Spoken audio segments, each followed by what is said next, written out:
Your Majesty, Excellencies, Mr. Chair, President Joko Widodo, thank you for your warm welcome. And allow me to express my enormous appreciation for the wisdom and effectiveness in which you have not only leading ASEAN, but I remember the G20 last year with a fantastic contribution to improve international relations in our unfortunately divided world. Congratulations, Mr. President. And allow me also to welcome Prime Minister Xanana Guzmão with the presence of Timor-Leste for the first time as observer in ASEAN.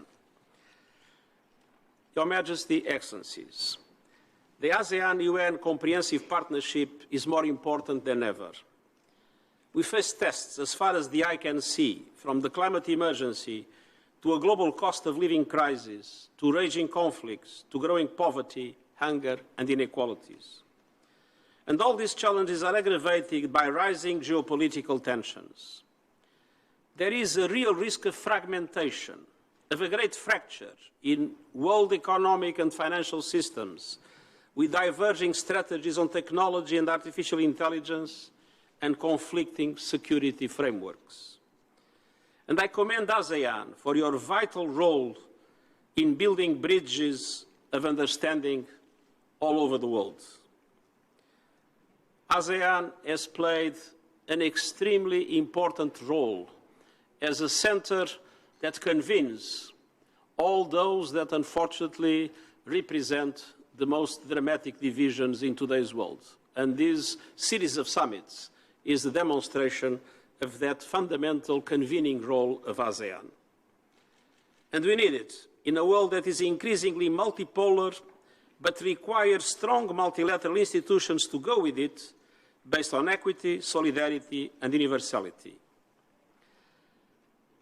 Your Majesty, Excellencies, I am grateful for your steadfast support for multilateral solutions and your contribution of over 5,000 peacekeepers from ASEAN countries. Today, allow me to focus on three critical areas. First, advancing peace through diplomacy. ASEAN's convening power, commitment to dialogue, and experience in conflict prevention are crucial pillars of stability. Today, tensions remain high, from the Korean Peninsula to the South China Sea.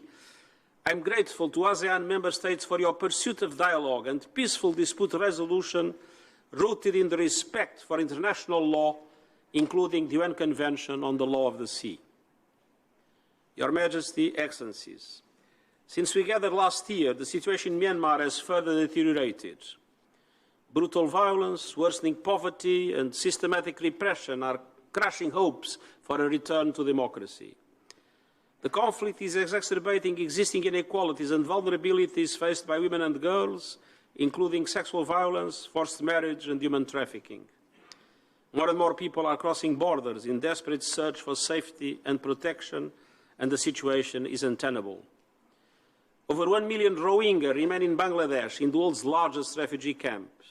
And regrettably, the conditions for their safe, voluntary and dignified return are not yet in sight. Much more is needed. I fully appreciate the principled approach of ASEAN through the 5-point consensus, and I urge all countries to seek a unified strategy towards Myanmar.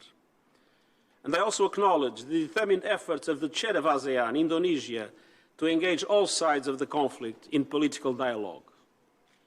And my call to the military authorities of Myanmar is clear: free all detained leaders and political prisoners, open the door towards the full restoration of democratic rule. Your Majesty, Excellencies, we must also end our assault against the planet.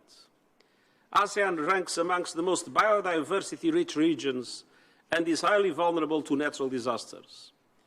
We can still limit the worst impacts and meet the goals of the Paris Agreement. I have put forward the Climate Solidarity Pact, in which all big emitters make extra efforts to cut emissions and wealthier countries support emerging economies to do so. And I have proposed an acceleration agenda that calls on developed countries to reach net zero as close as possible to 2040 and the emerging economies as close as possible to 2050. ASEAN is uniquely positioned to be a leader of an energy transition that is global, sustainable, just, inclusive and equitable. I commend ASEAN member states that are pioneering just energy transition partnerships like Indonesia and Vietnam. And I commend all who are accelerating the phase-out of coal and jump-starting a fair and inclusive renewables revolution. But greater ambition is still needed, along with much greater support.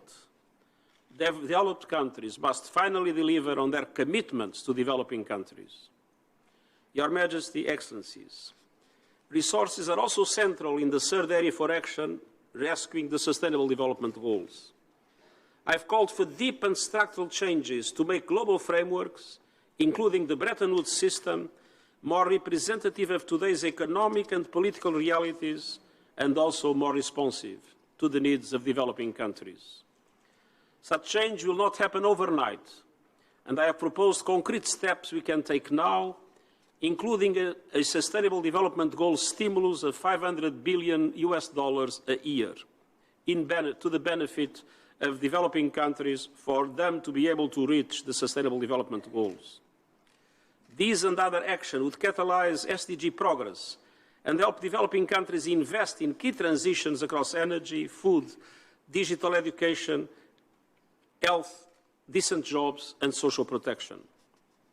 Your Majesty, Excellencies, I count on ASEAN member states to help raise global ambition in the vital months ahead.